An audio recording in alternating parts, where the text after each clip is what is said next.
The Pillars of Vintage. Next on Eternal Durdles. Before we get started, I want to give a quick thanks and appreciation out there to all the Durdle Maniacs that support us on Patreon. Without these people, the podcast could not afford the production upgrades and time we devote to it. If you appreciate the content we create, please consider supporting us at patreon.com/EternalDurdles. Now on to the show. Hello and welcome to Eternal Durdles. I'm your host, Zach Clark, and with me this week, special guest, David Kaplan. Dave, how are you doing, man? Good. Happy to be here. Yeah, it's great to have you. We don't get to do a ton of vintage content, so with Eternal Weekend coming up, I figured it was time to have you on, and we can talk about vintage and really dig into the format and allow people to get an idea of the format as a whole and sort of focus in on a couple decks that they might see if they're playing in Eternal Weekend this time. Absolutely, yeah. It's perfect time to talk about vintage. Yeah, and you have a big tournament coming up at Bifrost in New York this weekend. So this should go live tomorrow, which is Friday. And do you still have spots open for that? Yeah. So this one's actually going to be in Long Island City at, interestingly enough, an indoor sand volleyball court that has space for gaming, called QBK Sports. We do also do some events at Bifrost, but this one's in Long Island City. And right now we have 30 people signed up, but we cap at 32. So if any listeners want to get some full proxy vintage in on Saturday, please feel free to look me up on Twitter. It's David_H_Kaplan and send me a message, and we got 2 spots left. That's awesome. That's going to be a really fun event, and 32 people is a big event for vintage. That's going to give you a pretty good taste of the metagame coming into Eternal Weekend, I think. It is, yeah. It's a great scene. We started with about 16, and over the last year we've built up to almost 32. So I think it's a great snapshot of the metagame. And it's really nice because we do full proxy, so you can try out something that you wouldn't ordinarily play without having to commit to getting the cards and see what is going to be best for you for Eternal Champs. Yeah. So, what we really want to talk about is the pillars of vintage. In Legacy, we talk about the pillars a lot, where we have the Brainstorm decks, the Storm decks, the Ancient Tomb decks. But those don't carry over completely over to obviously most of those cards are restricted or something like that. So we want to talk about the pillars of vintage in a way that makes sense. And I think you probably have a better idea than I do of what the current 4 or 5 main types of decks are. Yeah, absolutely. So from a high level, I'll just mention the ones that I think are the most relevant. Oath of Druids is right now one of the more popular archetypes. It's become a bit more of a combo deck. And, let me know how deep we should get into the specifics, but I'll just list the high level stuff now. So Oath of Druids, wanting to get a big creature into play is one pillar. Fair blue decks have become very popular, more so than they have been in recent years. Where you play a lot of blue spells, you have Force of Will to protect yourself, and you want to make sure that you get some good advantage in there. So that's another pillar. You've got your combo decks. You got your Doomsday. You got your Beseech the Storm, Dark Ritual type combo decks. Paradoxical Outcome is another combo deck, and those try to win fast. And you've got your MISHRA'S Workshop decks, which try and take advantage of fast mana through Ancient Tomb and MISHRA'S Workshop. And you've got another variant of an Ancient Tomb deck. This is Mono White Initiative. And you could say any other aggressive deck that tries to use powerful creatures to win the game. And then the last pillar is probably going to be your Bizarre Baghdad decks. You got your Dredge, you got your Aggro Vine, that try and make the most of using Bizarre Baghdad for a lot of value. Awesome. Yeah, so I think that's a solid six pillars there. You've got Oath of Druids, you've got the Ancient Tomb creature decks in initiative, shops, of course, and then Storm, Fair Blue decks, and Dredge. So yeah, I think that's pretty much what I would have expected as far as the metagame's concerned. But let's dive deeper into these decks and kind of get a better idea. And of course, we'll have some sample deck lists on the Eternal Durdles Mox field, so you can always check that down in the description of the video or on Spotify. So the main thing I think that we should discuss when we're talking about these decks are what the new cards are. What are the changes over time? So I know Oath of Druids. I had seen some lists. So the big change there seems like it's Atraxa, right? 100%. Yeah, Oath of Druids, is very much a tier one deck for many years, maybe say going back 5, 6 and more years. Usually getting Grizzlebrand, sometimes a new creature would get printed. But that was usually the best target. And then it kind of fell out of favor as more cards got printed and it made it so having a Grizzlebrand wasn't an instant game win. And when Atraxa was printed, that offers a lot because you don't have to pay 7 life.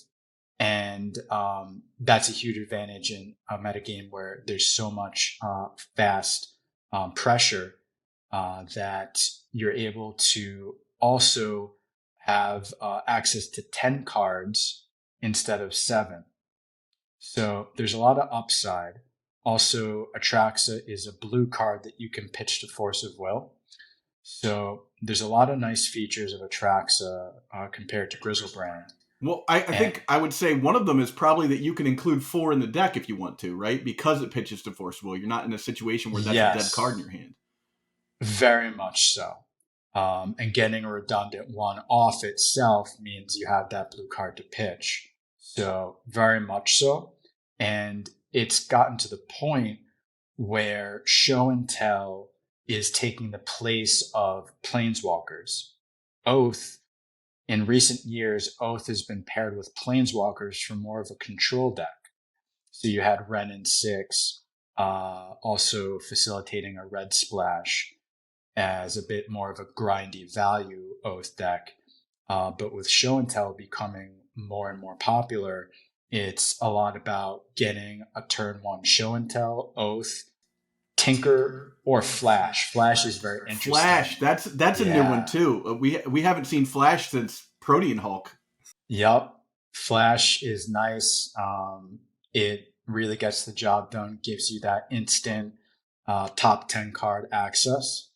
So you're really looking for advice I've been given, which I think is very valuable, is you want a turn 1 combo or turn 2 combo with protection. And mulligan aggressively if you don't have either of those. And for somebody who's coming over from Legacy, it might be very tempting to look at a mix of lands and spells that look good together and say, oh, this is a good hand. It might be good for Legacy, but in Vintage, it's just a little bit faster. So take advantage of the London mulligan, get another look at 7, and then put the worst one back. And aim for that turn 1 combo or turn 2 combo with protection. Yeah, I think it probably would behoove us to talk about the cards that make up the Oath deck. Like what is it? The Orchard card. Which one's that? Forbidden Orchard. Forbidden Orchard. Yeah, the one that makes the spirit token for your opponent. So they have a creature in play, which allows you to get the Oath out. Because a classic old school way to stop the Oath would be to just not play creatures. Right. So yeah, I'm definitely speaking a bit from a level of familiarity that someone's played Vintage a little bit. But thanks for bringing up that if you're more new to Vintage, Oath of Druids, of course, a lot of people do not play creatures in Vintage, or will realize that you're an Oath of Druids deck and not play their creatures. So Forbidden Orchard forces your opponent to have a creature so you can get your Oath activation. I would say Forbidden Orchard is probably the other card that you're like, yeah, that's a 4 of every time. Like that's a card you need. But so you had mentioned when we were first talking about the larger view of this deck that it was now a combo deck. It was more of a combo deck. So does that mean that the deck endeavors to just get out of Atraxa and then do some sort of a combo from there, or is it a combo deck because it's basically reanimating Atraxa? Yeah, it's a good question. I think the combo is just getting the Atraxa in play. Yeah, and then from there you can set up your next few turns. You do win by attacking with Atraxa. That is the primary win condition. You also have Okos. Oko's very versatile. If you don't have a Forbidden Orchard, it can force your opponent to have a creature. If your opponent has a Containment Priest or a Grafdigger's Cage, you can turn it off. But yeah, you're primarily winning the game by attacking with the Traxler. Awesome. Okay, so let's talk about the Shops deck, because I feel like that's the other, like, that's probably one of the most played decks in the format, and it's the easiest to spot, too. Yeah, so workshops for I'd say a good 3+ years when I first started playing Vintage again. I played Vintage until 2003 when I got to high school, and then I quit Magic for 10 years. And I had a very similar gap in my yeah, Magic history as well. Yeah. yeah, a lot of people. So when I came back in 2014, probably for 4, maybe even 5 years, Shops was probably the most powerful deck. You had access to 4 Chalice of the Void, which could just shut out the game on its own. You had 4 Thorn of Amethyst, which made all spells cost more. You had 4 Lodestone Golem, which made spells cost more. I think there might have been a short period where you had 4 Trinisphere, which could instantly win the game. But all those spells were so powerful that they ended up restricting them. And with all those restrictions, not getting a whole lot of new cards in the archetype and everything else getting more powerful, Shops has shrunk in the metagame considerably, to the point that I think all Shops variants combined are under 10%. So, when you're thinking about Eternal Weekend, it's usually pretty common that if somebody played a deck a year ago, there's a good chance they're going to play it again because a lot of people don't have as much opportunity to play Vintage. So there might be a little bit more Shops at Champs than there is in the current metagame just because people like to play the cards they have. But yeah, Shops has shrunk in the metagame and is probably a little less powerful than it was in years prior. Awesome. So the big thing with Shops is, obviously playing the workshop and then playing hate pieces to stop your opponent in the form of, your restricted cards, your Chalice of the Void. Is it Thorn or is it Sphere of Resistance? Here, That Sphere of Resistance is restricted. Thorn is the Thorn is other legal. way. Oh, it's the other way around. Yeah, Yeah, the one that doesn't help you as much. exactly. Yeah. Yeah. That Lodestone Golem, and then you're pretty much kind of from there. From what I remember with the deck, is it's kind of open. You can play stuff like what's the metal crafter guy that like taps, gets rid of 3 artifacts and like search it. Kadola Forge Master. Yeah, Forge Yeah. Master. So yeah, that's definitely a perfect snapshot of, maybe yesteryear's Shops. Yeah. And now Shops has really kind of had to catch up with the speed of every other deck. So Null Rod Shops is one of the ways you can combat speed. The deck plays like every mana rock possible. So you'd think that Null Rod would really hinder you, and it does. But it's kind of one of the ways that the more aggressive Shops decks are hating on your opponent's artifact mana. Yeah. So that's one angle, which is like a very strong, pivot from Forge Master, which you would take a full turn to activate. You'd have to sacrifice 3 artifacts, but you would get the most powerful artifact in your deck. Yeah. I love that card. It was great. I think it's just a little bit slow now. Yeah. So I know there was an interim where there was those bigger Shops decks, but then there was also like Ravager Shops. And so with Null Rod being a thing, Ravager doesn't seem like it's Correct. the perfect card to play there. So I'm assuming we've moved away from Ravager Shops as well. Right. And Patchwork Automaton was printed recently, and it fits perfectly. That's a great spot in that Ravager spot. So yeah, those artifacts with activated abilities, Steel Overseer was another one. They've all kind of fallen aside. So in addition to the more aggressive Null Rod version, There are more conservative versions that play a slower game that have a toolbox, but instead of years prior with the Forge Master, where your toolbox was other artifacts, now it's Golos. Golos has Oh, taken okay. that Forge Master spot, and now your toolbox is lands. I So see. you have a Bazooka Bog to get someone's graveyard. You could have Inventor's Fair, so you could search up another artifact. So there's a lot of different, but the Golos, you get the land right away. Yeah. Are these So decks it's a also little bit. playing? I feel like a card that would work in this scenario would be Crucible of Worlds, and then you could just Hmm. waste them out of the Yeah, game or strip mine them out of the absolutely, they game. do. Yeah, Yeah, perfect. yeah. Cool. And like I said, we'll have all those lists below, so you can check there. In fact, we should take a quick break and give a shout out to Moxfield.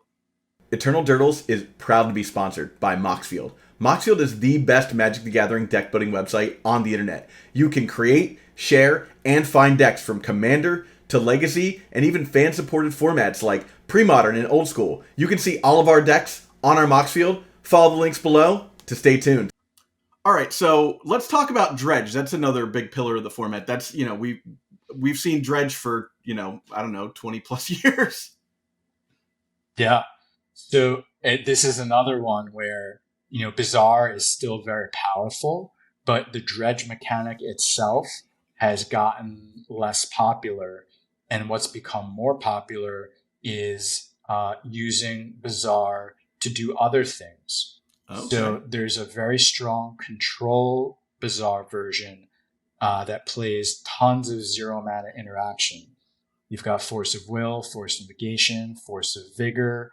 You've got Fury. You've got Noxious Revival.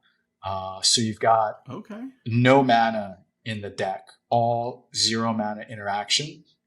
And then since you're having to discard with Bizarre, you have Squee, Goblin Nabob, and Okay. you have Master of Death, which recur themselves. So you're constantly getting zero mana interaction every turn.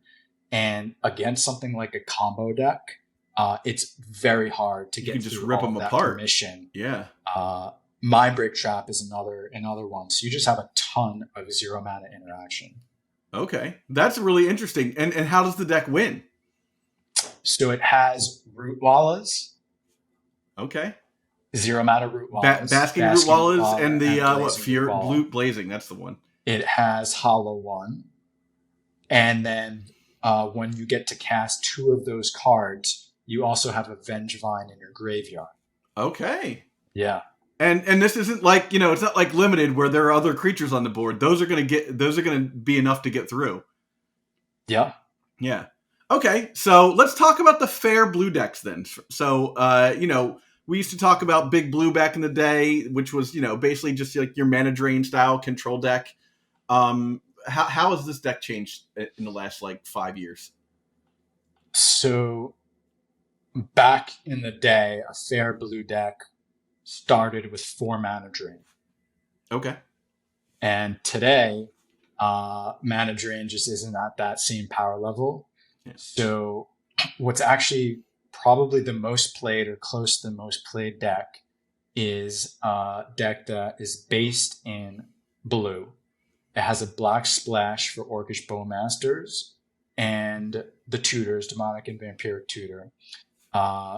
And aside from your good blue cards, Force of Will, Force Negation, Ancestral Recall, you have 9 colorless lands, which is unusual for a blue deck. Yeah. 4 Urza Saga, 4 Wasteland, and 1 Strip Mine. And some of the ways you can pull this off is Lorien Revealed, Okay. which is very flexible. It only costs 1 mana to get an island, but it also pitches to your forces. And getting 5 mana is definitely easier in Vintage than it is in Legacy. Yeah. So there's a more realistic chance that you'll actually cast it. Yeah. That's wow. So you're basically taking what is like the legacy 8 cast like shell and throwing it into these blue decks and using, lore and revealed to make sure that you've got that blue mana. Mhm. What are the win conditions in this deck? What is it playing as, like a creature base, or is it using creatures? Yeah, so it's actually mentioned the vintage port of 8cast. Justin Gennari is a popular vintage streamer, and he did take Legacy 8cast and made it vintage. And he actually got second, I think, in last week's vintage Oh wow, challenge, okay, so we'll have to check that and out. did some nice work on that. The Bowmaster deck that splashes black is a little bit more like a control deck.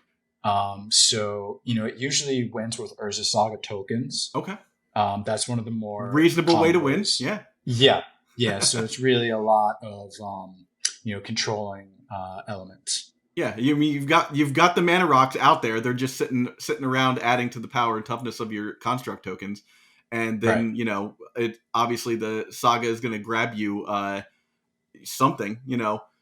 Is there a package for the saga, or is it just like, okay, I'll grab a Mox? Yeah. So a lot of them will be playing Mishra's Bauble just to get some card draw, Okay, and then something that's new is Luris. yeah, Luris, after it was they it's the altered only card the that was ever mechanic. banned. Well, yeah, that was pretty crazy when you could just put it into play off of Black Lotus. Yeah, But then when they added the 3 mana, mechanic, it definitely fell in popularity. But it's become much more popular in recent years. And usually, blue fair decks were based in casting Tinker and getting something like Bolus's Citadel or Sphinx of the Steel Wind yeah. and using that as the win condition. But that's become less popular maybe in the last couple months. Loris has become very popular for value. So people will recur Mishra's Baubles to draw 2 cards a turn. They'll use it with Orcish Bowmasters because you create 2 blockers every time if you're constantly recurring your Oh yeah, Bowmasters. that's sweet. So Yeah, you can very long term set up a defense plan and give yourself some time to get your saga tokens out. You could also fetch up Manifold Key in a Time Vault and just go infinite. So there's a lot of angles with this fair blue-black deck. By the way, fair, you think like, is infinite combo fair in Vintage? It doesn't seem that way. yeah. But when you compare it to, say, something like Doomsday that wins immediately that Yeah. turn and only requires 1 card, at least Time Vault Manifold Key requires 2 cards. So it's a little bit more fair than the other combo decks. In fact, that's the Time Vault. Time Vault and Key combo was kind of how I started. I think I started with the Brian DeMars deck in like 2014 with my my vintage journey. And that, it was just basically a fair blue deck. You played Thought Casts and you played, Force of Wills and stuff like that. But you're basically just trying to make that your win condition. Mm-hmm. But yeah, so going from there, let's talk about the combo decks. Storm and Doomsday. Right. So I would say for the last few years, Doomsday has been arguably the most powerful deck. It's also probably the hardest deck to play. So it's not unexpected that the people who play it also do the best because they might They know be what they're some doing. of the best Yeah. pilots. They know what they're doing. Exactly. Also, if you don't know what you're doing, you kind of lose on the spot. Yeah, you don't So get to the it's, late rounds. No, Yeah. no. So it's a harsh, deck, but if you pull it off, it's powerful. Is this in the So style of like a Cephalid Breakfast, where you're doing Thassa's Oracle shenanigans, or it is it you different? are winning with Thassa's Oracle. So if you have a draw card in your hand already, you can win that same turn. Okay. You can just stack your deck with a Thassa's Oracle, a couple other card draws, a Black Lotus, an Ancestral Recall, so you get down to that last card in your deck and you cast the Oracle. Gitaxian Probe is legal in this format, yeah. It is, if you have a Probe and Doomsday in your hand and you know how to stack your deck against your opponent's permission, or your opponent just has nothing, you just win. Yeah. Yeah. We're pretty familiar. We have that the legacy uh, Doomsday deck tech with Eric Rotowski. So I'll pop that up over here, so you get sort of an idea of what's going on. What are the things aside from power that make this deck different than the legacy deck? Are there other cards that they're playing that aren't like what is Yeah. it? Follow bottom? I forget the name of the card. Mhm. Stuff like that. Yeah, so Eric is a great player, expert Doomsday pilot, and I could not pilot Doomsday in Legacy. I might be able to do it in Vintage because it's kind of like you get training wheels. Yeah. You get Gataxian Probe, which gives you full opponent information. You get Ancestral Recall, which is arguably the best card ever printed. You have Black Lotus, which is also arguably the other best card ever printed. You get Gush, which is good in any circumstance, but very synergistic because it's a free mana draw two, which combines nicely with Doomsday. Yeah. Time Walk, surprisingly, is just okay. If That makes you are sense. going to Yeah. champs and you have everything except a Time Walk, it's actually not essential for the deck. Okay. I think it's probably easy to include, but it's, I think, the least important. But yeah, you have a lot of extra tools. You get Vampiric Tutor, Mystical Tutor. You get all the good vintage cards. Awesome. I suppose that's the sort of deck that really doesn't want Narset on the opponent's side of the board. No, you have to be very patient. And there are even cards like the 60th card in the deck is very flexible. And some people choose Sleight of Hand as their 60th card Okay. to get around exactly Narset and Hull Breacher because it puts the card into your hand. It doesn't make you draw it. Okay. And then what about, you were talking about Beseech the Storm earlier. Beseech is new. It pairs very nicely with Tendrils of Agony. Tendrils Storm decks have been pretty popular when I started playing almost 10 years ago. And they kind of fell out of favor because Doomsday just became the go-to Dark Ritual deck of the format. But Beseech the Storm is very powerful. It easily sacrifices a Mox or even a Urza Saga because it's an enchantment to make the spell that you're searching for free. And it gives you a lot of redundancy, additional tutors that are essentially free. And they're kind of must counters. You know, you might be like, oh, I'll let the Beseech resolve and then I'll counter the spell. But if the spell they're searching for has Storm, you kind of can't. So I haven't played against Beseech decks a whole lot, but it gives a little bit more life to those Tendrils decks that have seen not as much play recently. Yeah. So from there, I guess the questions I have are, what's missing? You didn't tell me about Delver decks at all. So are Delver decks still a thing? Yeah, so I love playing Delver decks in Legacy. I even did my best to make Delver work in Vintage.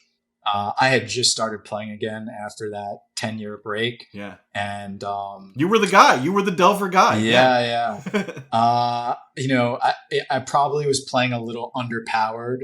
Monastery Mentor was unrestricted at the time. Oh my and gosh. I was still playing Delver of Secrets. And, I had some success with it and had fun with it. But I think I was probably a little underpowered compared to what I could have been doing. And at this point, Delver's just unplayable in Vintage. Dreadhorde Arcanist isn't seeing any play or anything like that? Dreadhorde Arcanist is not. Well, it actually was seeing a little bit of play, but not with Delver. It was seeing play in a Jeskai control deck. Okay. So you had Loris as your companion. You had Mentor, Dreadhorde Arcanist, Lavinia. But since Urza's Saga was printed, it's very hard for that deck to deal with Urza's Saga. So they actually started to have to play their own Wastelands just to deal with it.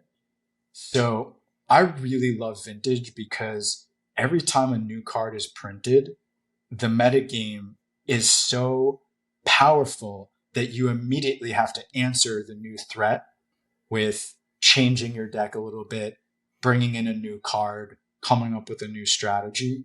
So that's one thing I like about Vintage is you kind of don't have time to just keep doing the same thing anymore. It inspires a lot of new innovation, or like we talked about in the beginning, Flash. I mean, how old is that card? 25 years? At least. I can't. And, it was comboed with Protean Hulk. But just flashing in a creature for value is pretty cool that you can do that again. Yeah, that's wild. So the other deck is in those pillars is the mono white vintage deck. Tell us about that. Yeah, so that is new as of last year when the initiative mechanic was printed, and Raja James won last year's vintage championship with a new mechanic, which is amazing when you take a 30-year format and a new mechanic is printed and it wins the championship. So it's defined by cards like Archon of Emiria, which you can cast on turn 1 with protection. You go Mana Crypt Cavern, and now you just lock your opponent out of the game. You can do the same thing with all the initiative creatures. You got a ton of other utility creatures. Thalia, of course, makes an appearance there. And then you use some innovation. You really need white mana. So Chrome Mox is actually played in this deck, 4 of. And you can pair Chancellor of the Annex with Chrome Mox. You reveal it, it counters your opponent's first spell for 1. And then you just stick it on a Chrome Mox for mana. So there's a lot going on in the deck. It's very powerful, and it's strange that I would, offer the same advice as a combo deck where mulligan aggressively, turn 1 combo or turn 2 combo with protection. Mulligan aggressively with this deck. Make sure you have a strong turn 1 play, and that's what Vintage is about. Strong turn 1 plays. Yeah. Not necessarily winning on turn 1, which I think is a common misconception of Vintage, that that's just what happens all the time. There's a lot of interplay there, but I think, you need to have something on turn 1 happening. Otherwise, someone else does. Right. You better have protection or something strong. Yeah. Awesome. Well, that's a great encapsulation of the format, I think, from a pretty high scope. One, I want to thank you for coming on. I know you have a pretty busy day going on, so I really appreciate you coming on kind of at the last minute so that we can talk about Vintage. And I'll be interested to see what happens at the tournament. We'll have the link for that below as well if you want to get involved in that tournament. I'll have the link so that you can contact Dave. But I'm excited to see what comes out of this, because I think it's going to do a lot to set the tone, at least for the New York crowd, before Eternal Weekend. For sure. Looking forward to it. Yeah. All right, Dave. Well, thanks so much. And everybody, thanks for watching. If you like this video, subscribe, all that stuff, like it, comment below. What are you playing? And we'll check you later. Thanks for watching. If you have the means to support the channel, please check us out on Patreon and check out this next video. It's pretty great.